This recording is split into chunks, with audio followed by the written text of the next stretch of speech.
And welcome back to the Driveway Engineer. I am JR. These are the coil buckets for Marv, my 1997 F-250 Powerstroke. There's the engine for it. I don't remember if I mentioned this or not.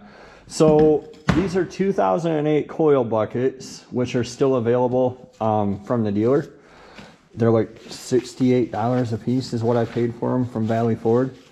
There's conversions out there where you can just go spend like $1,500 and buy everything to bolt 2005 and up coil sprung axle into your OBS Ford, which is what I'm doing here. I'm just not willing to pay $1,500 to do that when most of this stuff is available. The factory stuff kind of works if you drill some holes.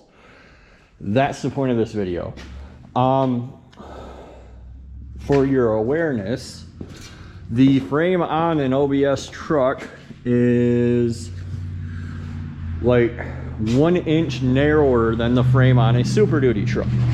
So if you had like a 99 Super Duty truck that was leaf sprung, you can bolt these buckets onto your truck more or less. You can drill some holes and they would work.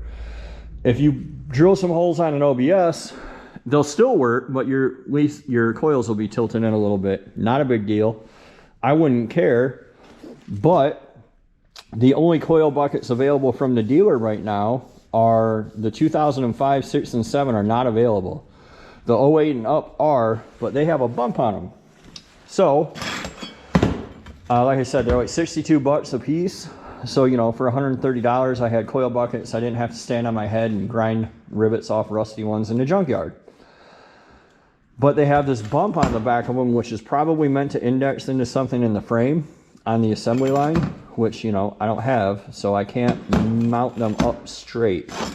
So I made these spacers out of 1/2 inch steel. I'll actually have these available. I don't know. I might sell these if anybody wants them. Probably not. But they cover up the bump, right? And in covering up the bump, they also correct the width so that your coils don't lean in. Not the biggest deal in the world, but you know, you can cut this out and weld a washer in there or whatever also. The other modifications, there's 2 more modifications made to these coil buckets. Number 1, this is a tiny little hole. I opened it up to 1/2 inch because if this lines up, this is the bump stop hole. And my theory is if it lines up correctly in my bump stop hole in the frame, it puts it at roughly 13.5 inches from this leading edge up to the body mount, which is what the internet says they need to be. So I opened this up to 1/2 inch on both of them, and then I cut a notch out. There's a cross member rivet that goes right here, and I'm not quite sure if I got into that deep enough. But in order to figure that out, I gotta weld my bucket on and then run a bolt through it. These are 3/8 grade 8 bolts, and if you didn't know, how much thread you need is 1.5 times the diameter of the bolt. That's how much is supposed to be sticking through. I don't know if I'll have that. I didn't do any geeky math. I really just want to run a bolt up and kind of I'll clamp it, whatever. Figure out if I'm where I need to be. If I need to grind this more, well, I definitely need to grind it clean anyway. But that's what we're working on today. So I'm going to weld these up. You guys can watch, and I'll bring you right back.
Alright, so I forgot my GoPro doesn't function as a camera when it's below 20 degrees outside.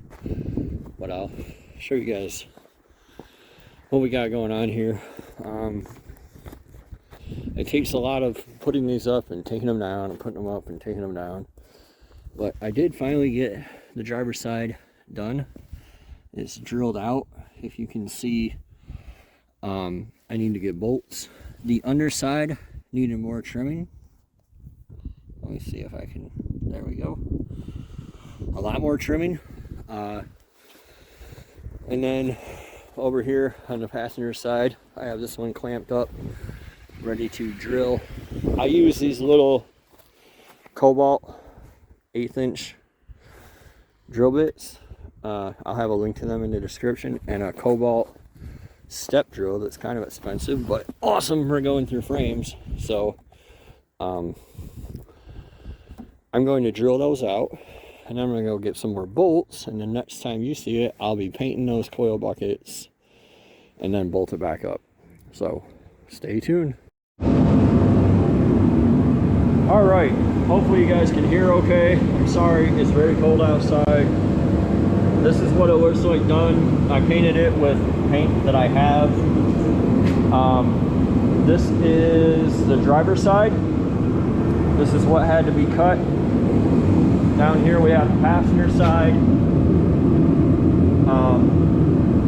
I'm gonna go out, bolt this to the truck,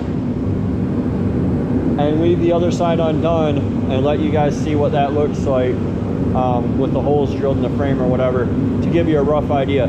But I will say that both leading edges of the coil mounts, this is the rear edge, the trailing edge, both leading edges down here where it's straight are 13.5 inches from my body mounts. Whoever told me, wherever I read that that bump stop hole lined up, was wildly incorrect. So completely disregard that. But I'm gonna go bolt this up, show you guys what it looks like. I forgot my GoPro doesn't work as a camera when it's cold outside. So hopefully it'll stay warm enough, long enough to do that. I'll be right back.